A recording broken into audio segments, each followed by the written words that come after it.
under God.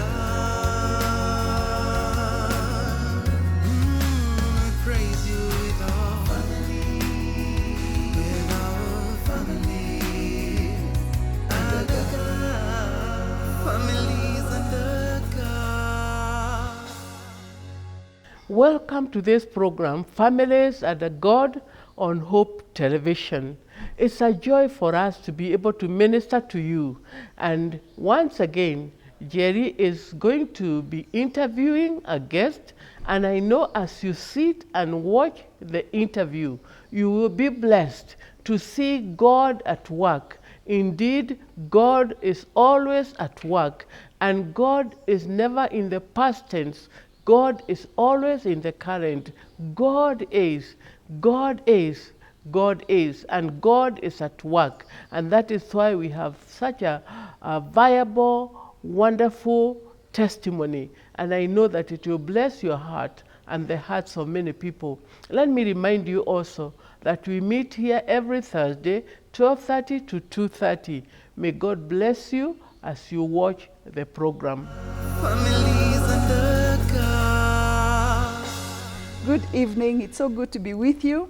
And today I have a wonderful, wonderful guest, James Gatere. And the beauty of this guest is his father was a very, very good friend of mine, the late Dr. Samuel Gatere. And one of the things God has been imprinting on me is to honor people who deserve honor.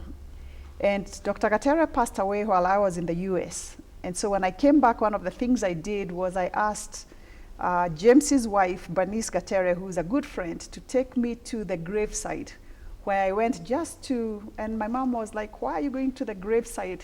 And I said, I feel like there was unfinished business. I needed to be there to pray, not to him, I know he's in heaven, but to thank God for what he meant. So Dr. Gatere was a very, very good friend of mine. Obviously, he's your father. Tell me describe to me who your father was in your own words. My dad, Dr. Gatere, grew up as a village boy.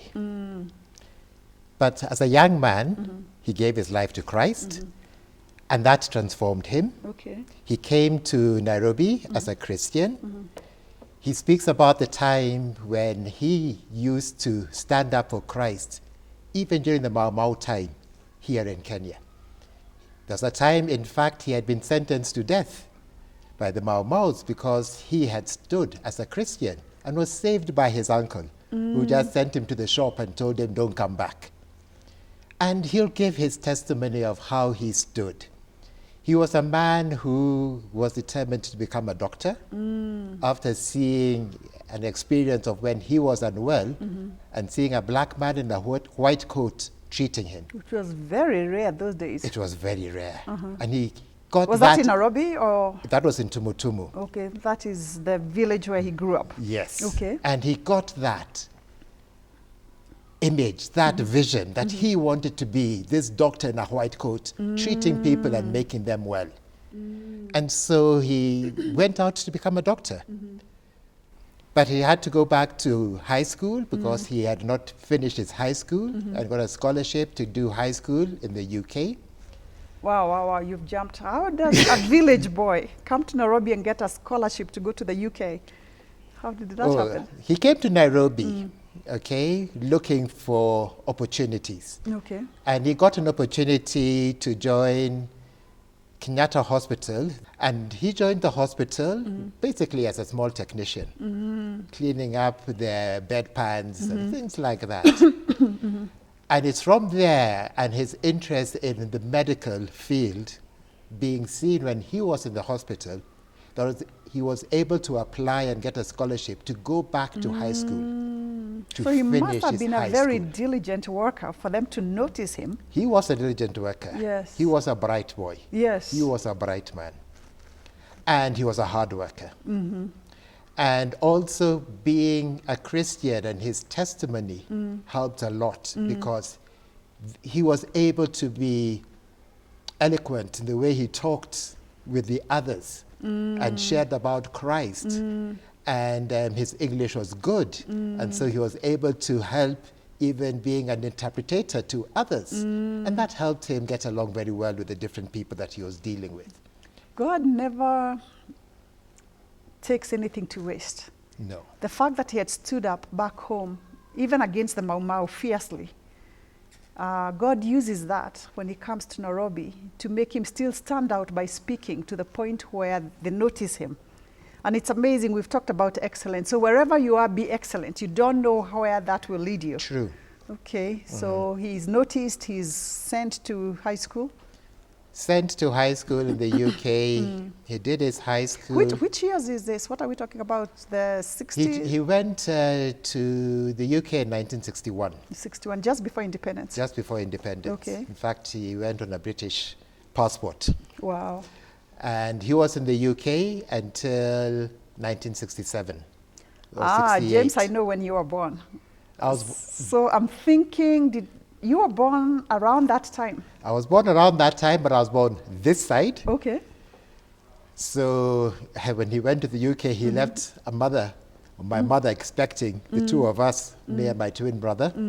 And so later on, we went and joined him Okay. in the UK. Okay. And yes, he went to the UK. He did his high school in the UK and then came back to Nairobi and joined the University of Nairobi as one of the first students to join the School of Medicine. The that had early just 60s, right. Began in 1969. That had just been opened, the School of Medicine Okay. at the University of Nairobi in 1969. Okay. And so there he was now studying to become the doctor that he had dreamt that he wanted to Wow. be. Wow. Yes. And he was a good scholar, obviously, because he ended up being not just a doctor, but he's a psychiatrist. Yes, he was one of the first psychiatrists. So after he finished his undergraduate and became a doctor, he went on to study psychiatry in the UK and in Australia. So he built up his skills now as a psychiatrist. He always wanted to understand the mind and trying to distinguish between what people thought was demon possession and mental sickness. And many people don't notice that there is a difference. And there is? Oh yes, there's a very big difference. Demon possession cannot be treated with medicine. But too often we just pick up things that should be treated by medicine, depressions and mental illnesses, as if they're demon possessions. No. And there are various tests that can be done, and you'll be realizing that this is a medical condition and it can be treated and you can be well. And just because it's being treated and being well, don't claim that this person is demon possessed. James, I'd love to talk more about that with you, and maybe I'll invite you another time to come, because there's a lot of depression that's going on in Kenya. Oh, yes. And what you're saying is some is demonic and it can't be treated with medicine. True. And some is mental, biological, so Yes. to speak, chemical imbalance. Chemical imbalance. And can be treated with medicine. One of the ways that your father helped me, I had a friend, in fact, that's how I got to know your father. And this friend was a born-again Christian, a really good person, I thought. But that person could also do really weird things, very hurtful, very ungodly things. So I remember having this conversation with your father, which till today I remember, because I asked him, I said, Dr. Gatere, I know this person very well. I know he's a born-again Christian, he's a good person. And yet, some of the things he does are evil. It's like he's not saved. And do you know what your father told me? He said, a lot of people in this world are walking around with good heads. They're not sick, but their hearts are sick. They don't know Jesus Christ. And then he said, your friend has a good heart. He's born again, but his head is sick. And you know, that explained to me, because there was this contradiction. How can somebody who I'd seen pray and cry and read the Bible, memorize scriptures, also turn and be so evil? And your father explained it. His head is sick, his heart is right. And so I've always, and that really helped me in the way that I coped with that friend. So that even the evil things that that friend did, I didn't hold them against him because I knew, in a sense, this person is not well. His head is not well. So I've always loved your father for that. You know, he had very simple explanations for major issues. And I wish we'd do more of that. I wish we'd realize that more people are out there with, to use your words, sick heads. Sick heads. And they need to good be hearts. treated. Right. And it's unfortunate that we don't seek ways to treat them because a lot can be helped, Right. a lot can be treated, a lot can be transformed. A lot of that can come up due to various ways they were brought up, various things they were exposed to, various diseases that they might have got, and they got unwell, they got sick, but they can be treated. Right. And we need to handle that. Right. In fact, one point that we need to remember, too often when we talk about depression, we forget that depression can be treated not just by counseling and psychologically, but also medically. There's a chemical side to it. Right. And too often when we just tell a person, oh, go and think differently, and we just try to talk to them, we forget that there's also a medical part, Right. a chemical part. Right. And with treatment, they will be completely cured. And I have seen people treated by my father completely cured. I've seen people completely transformed. And I know that works. Your father told me one other thing that has just come to mind, which again was amazing. This friend that I mentioned was arguing that they had not done something horrible that I was saying I had seen that person do. And your father turned to him and said, if you see a lion, your father, that's what I loved about your father. He always had these examples that broke everything, made them so simple. He was so humorous. He said, if you see a lion and run, and you fall into a pit, he even said 6 by 6, or is it 6 by 4? What are they? 6 by what? Those ones where you bury people are 6 by 6 by 4. 6 by 4. And you go and fall in there, and you break your hip. I think he said it takes 6 weeks to get well. He said, if you think you've seen a lion, and you run away, and you fall into the same pit, 6 by 4, break your thigh, it takes the same weeks.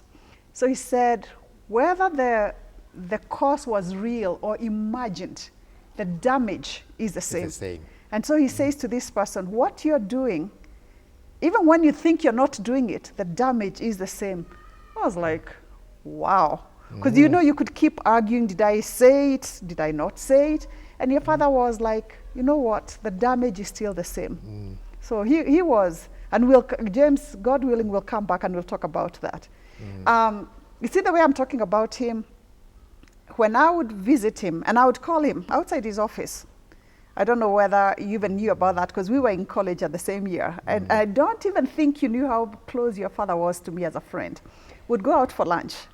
I would be like, Dr. Gatere, let's go for lunch. He said, let's go. And would go sit somewhere and just talk. He was such a good father figure that's so easy to talk with. And that's one of the things I really loved about him.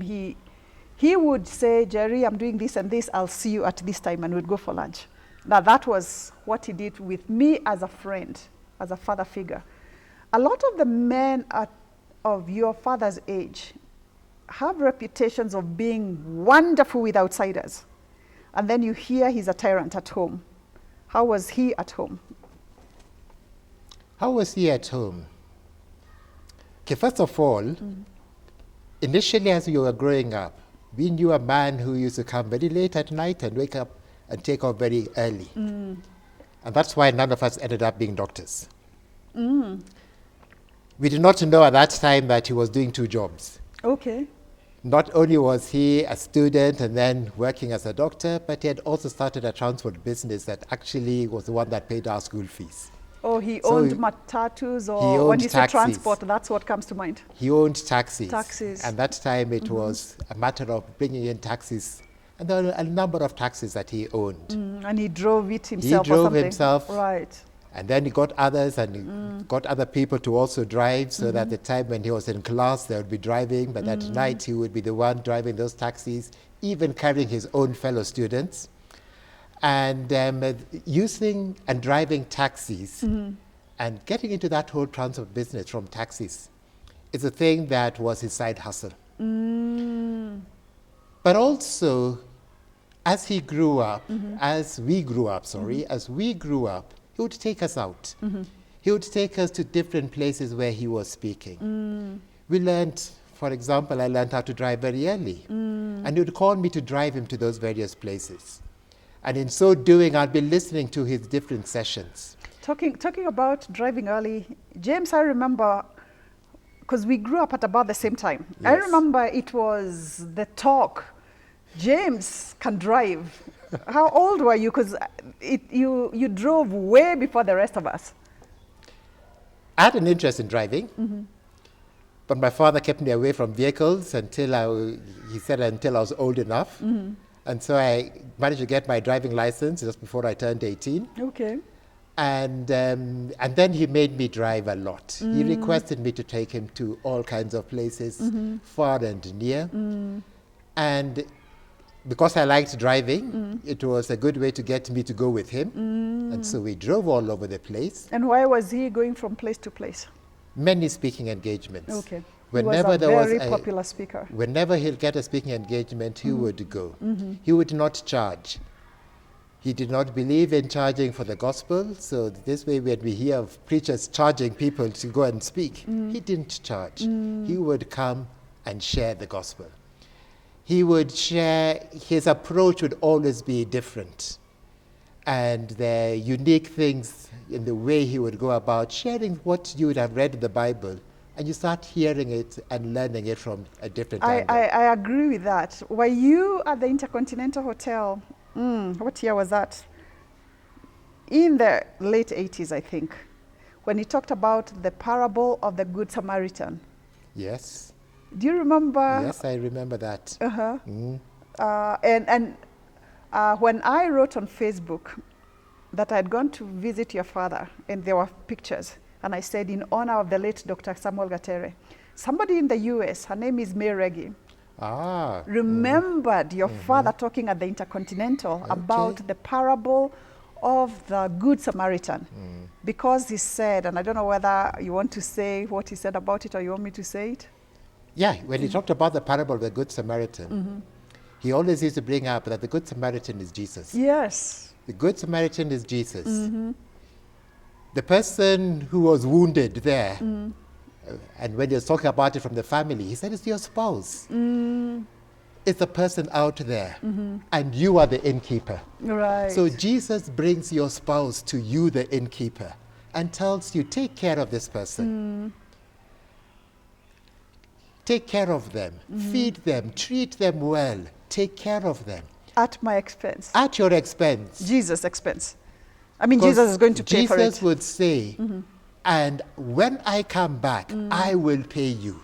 So don't expect this person, the spouse that you're taking care of, to be the one to pay you. When Jesus comes back, as the Good Samaritan said, when he comes back, he will pay you. And so Jesus was the one who was going to reward you for taking care of this person. Transformational. And that is, that was a completely different way of looking at it. And I've shared even that with other groups, because I learned a lot, even just about that Good Samaritan angle. So your father, that's just an example that came to mind. We had not even practiced this ahead of this interview. Your father had a very unique way of looking at life and talking about it. He was both a traditional man and yet way ahead in his time. I don't know whether you caught that. And it sounds like a contradiction, but in him, it wasn't. We are what God forms us to be. And we should appreciate that. We should leverage on that. He grew up as a traditional man. He took care of cattle. He'll speak about taking care of his father's cattle as he was young. He grew up with that. He then went to school as a much older student. So he was much older. His classmates were much younger than him, 10 years plus younger than him. And he graduated, and then he went into becoming a psychiatrist. And he combined that knowledge as a psychiatrist with his knowledge of theology, with what he studied from the Bible. He did not go to theological school, but he taught himself from the Bible. And he combined those two. And that and his background, there was a lot that he saw, and there was a lot that he could bring out in ways that were profound. And as we looked at it, as we read through those different, as we heard him speak, as we gathered the different things and understood it from those different angles, there is a lot of richness that came out from it, because his approach would always be unique. It will always be transformational. And he would also speak about what he has studied in terms of his medicine, his psychiatry, and combine that with the theology.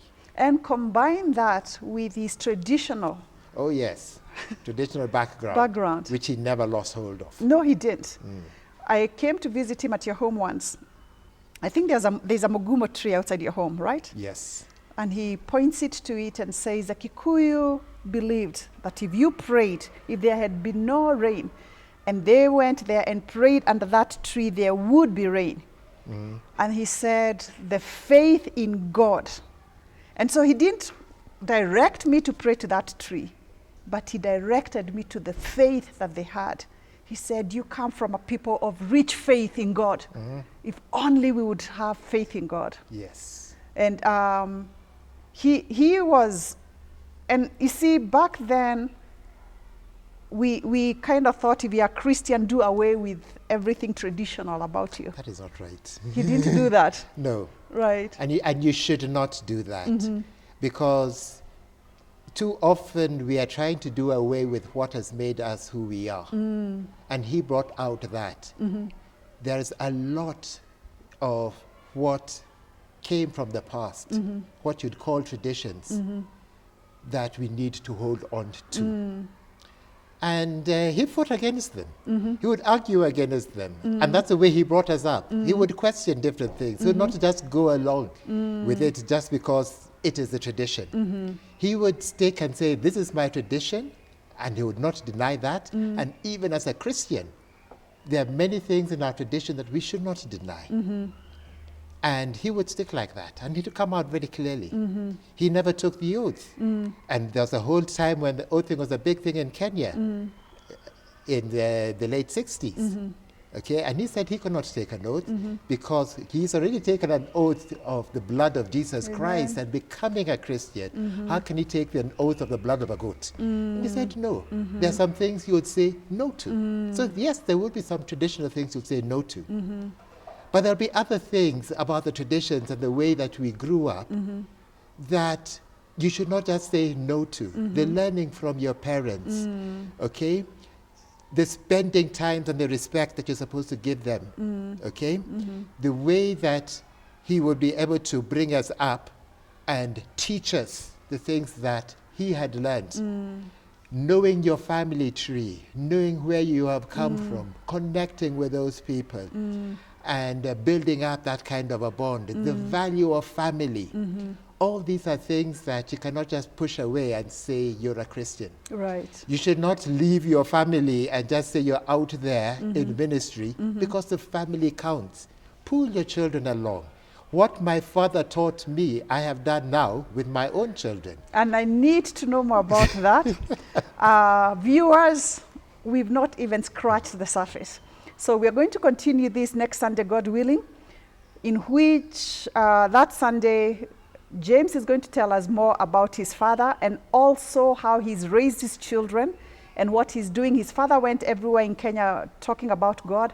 What is he doing about it? Right now, there's all the old thing that people are doing. What is his views about it? So tune in next Sunday as we continue with this interview. May the Lord bless you. We'll see you then. Amen. Families under God. I know you have been very, very blessed. Let me remind you that every Thursday, 12:30 to 2:30, we meet here on Cabaret Gardens to pray and to dedicate our families to God. And so I would like to invite you to join us. I also want to let you know that we do have a retreat center that is so wonderful. if you don't have a place where you can take your family, or go hide yourself for prayer, more prayer, not just the half hour or 2 hours that I invite you on Thursdays, but for a day of prayer, 3 days or 4 days.